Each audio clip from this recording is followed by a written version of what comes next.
A verdict has been reached in the case against a former La Mesa police officer charged with falsifying a police report following a controversial arrest. Good evening and thank you for joining us. I'm Carlo Cicchetto. And I'm Jesse Pagan in for Marcella Lee. Matt Dages was acquitted of lying about what happened during the arrest of Amaurie Johnson near the Grossmont Trolley Station in May of 2020. That arrest contributed to community outrage and protests. News 8's Heather Hope has more tonight on the jury's decision. Former police officer Matthew Dages was all smiles when he left the courtroom today, elated at the not guilty verdict. Though not everyone was happy about that decision, Matthew Dages says he wants his old job back as a La Mesa police officer. We, the jury in the above entitled cause, find the defendant, Matthew James Dages, not guilty of the crime.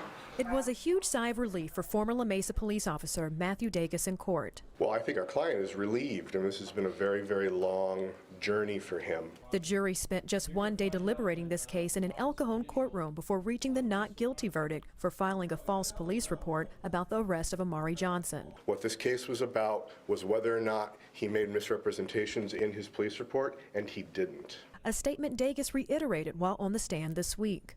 It is 100% accurate, yes ma'am. Prosecutors say Dages lied when his report indicated Amaurie Johnson had been smoking on May 27, 2020 at a La Mesa trolley stop, but no smoking materials were found. Cell phone videos showed the controversial arrest that later sparked protests and riots in La Mesa. Johnson took the stand last week. He was putting his hands around my neck. He was grabbing me, just putting his hands on me. While Dages attorneys call the entire case a political play, the Racial Justice Coalition says the not guilty verdict was typical. This case shows us that even if your constitutional rights are being violated, it's okay if law enforcement is doing it.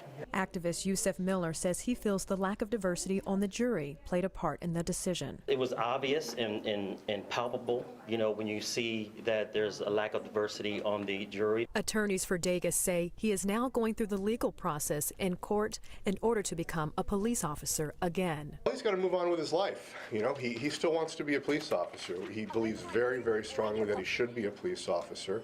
He's a victim of politics, and he's fighting to get his job back. Outside court, Dages, his family, and legal team celebrated the outcome.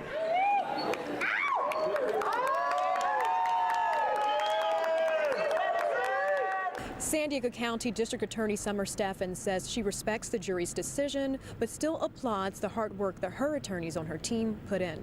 Heather Hope, News 8.